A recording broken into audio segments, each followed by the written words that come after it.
Assalamualaikum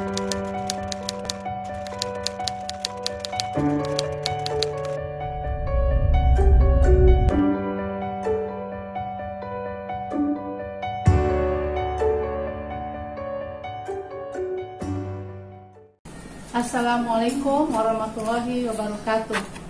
Anak-anak, pada pagi hari ini kita akan mengawali materi kita tentang pertumbuhan dan perkembangan tumbuhan.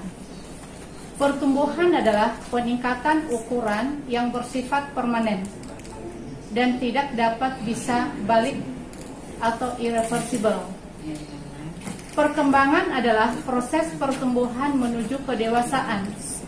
Perkembangan ditandai dengan kemampuan untuk membentuk sel gamet.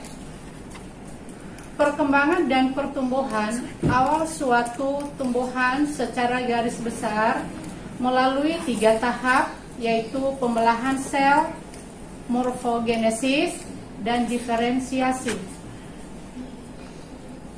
Pembelahan sel yaitu satu sel induk membelah menjadi beberapa sel anak. Morfogenesis yaitu pembesaran atau peningkatan volume sel anak.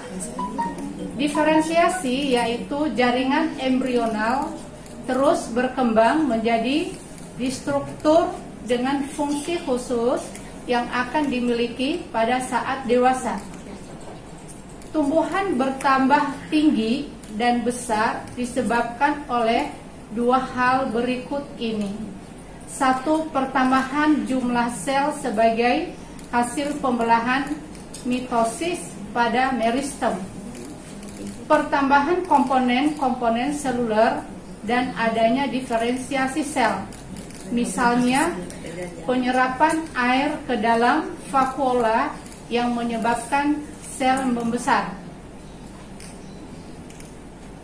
Fase pertumbuhan tumbuhan.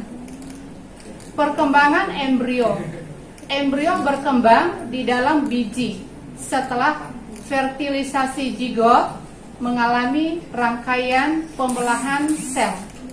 Dan embrio terus berkembang dan embrio berhenti setelah mencapai tahap terbentuk, yaitu saat bakal biji telah menjadi biji matang. Perkecambahan adalah munculnya plantula dari dalam biji dan proses pertumbuhan embrio dan dari komponen-komponen biji yang memiliki kemampuan untuk tumbuh secara normal menjadi tumbuhan baru.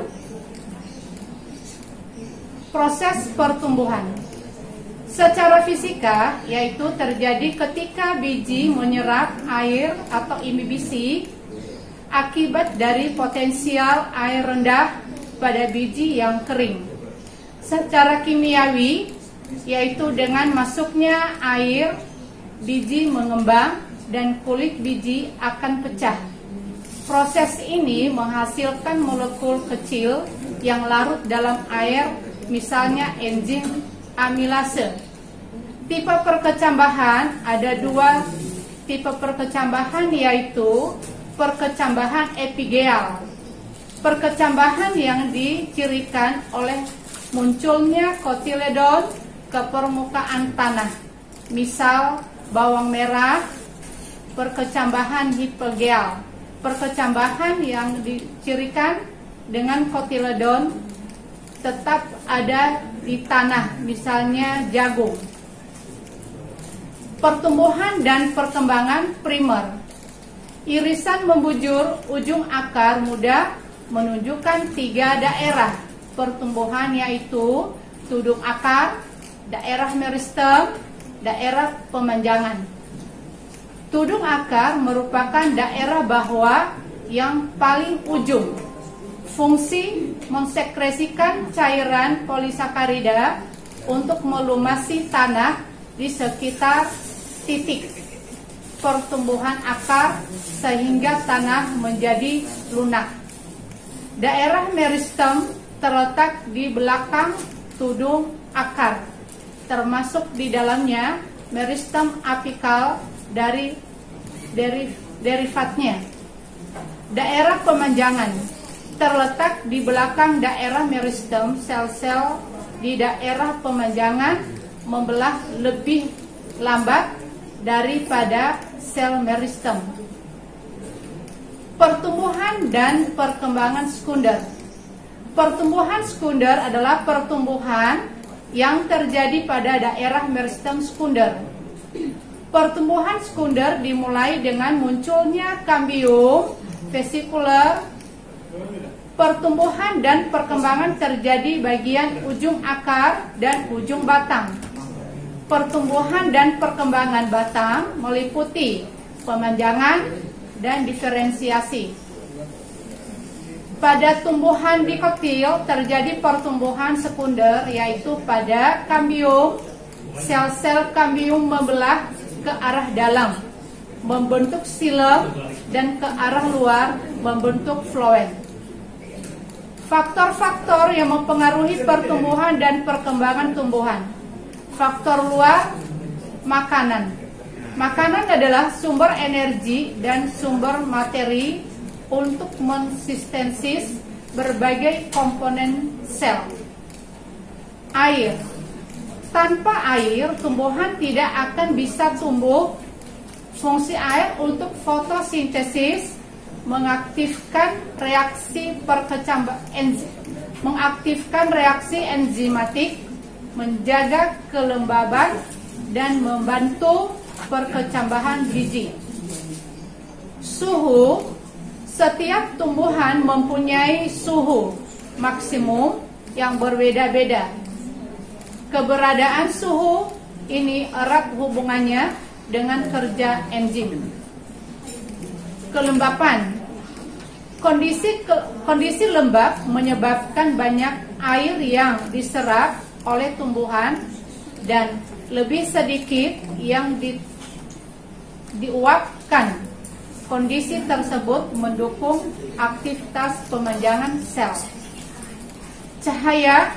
Tumbuhan membutuhkan cahaya dan sangat berperan penting dalam proses fotosintesis. Selain itu, cahaya juga berpengaruh terhadap pertumbuhan, ukuran daun, dan batang. Cahaya juga merangsang perkembangan xilem sehingga mempengaruhi perkembangan batang. Faktor dalam. Gen merupakan faktor pengendalian pertumbuhan dan perkembangan pada tingkat intraseluler di dalam sel. Selain itu juga berfungsi untuk mengontrol reaksi di dalam sel. Cadangan makanan. Cadangan makanan sangat mempengaruhi perkecambahan hormon. Auksin, hormon pertumbuhan yang dapat meningkatkan pemahaman dan pembesaran batang.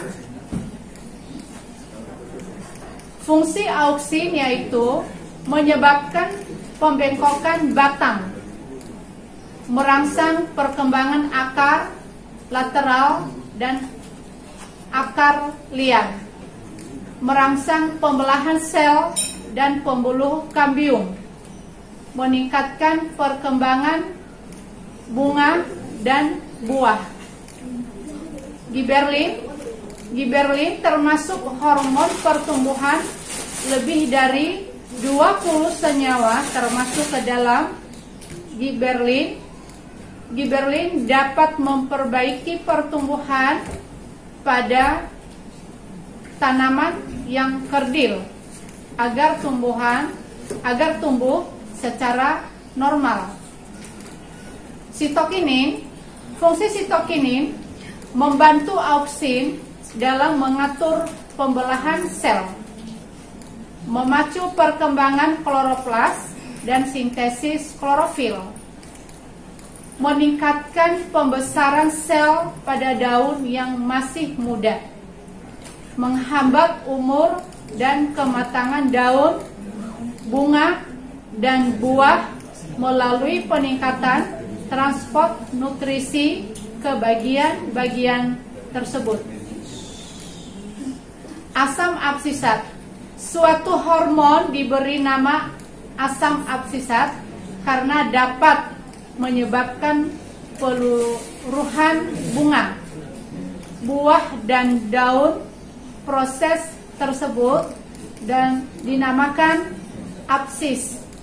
Pada musim kering atau absisat,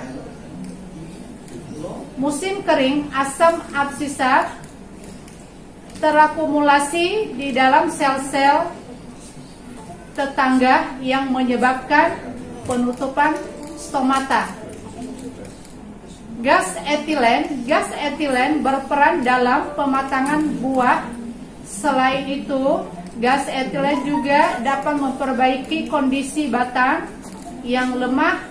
Dalam hal ini, gas etilen dapat menyebabkan pertumbuhan pada batang sehingga menjadi tebal.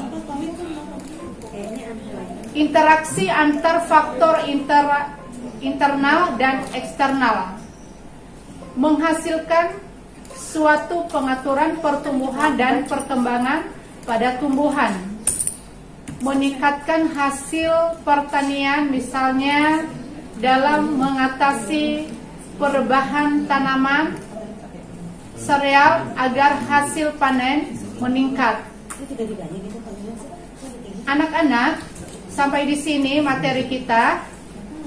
Untuk tugas, kamu kerjakan soal yang akan Ibu sebutkan ini. Pertama, apa faktor terjadinya stres pada batang? Kenapa pohon jambu, mangga sebelum berbuah bunganya banyak yang rontok? Daerah manakah akan membesar dan apa sebabnya? Kenapa pohon yang ada pada led warna merah tapi di asrama putri warnanya hijau? Tugas Ibu tunggu 2 jam. Setelah selesai kamu kirim melalui e-learning. Assalamualaikum warahmatullahi wabarakatuh.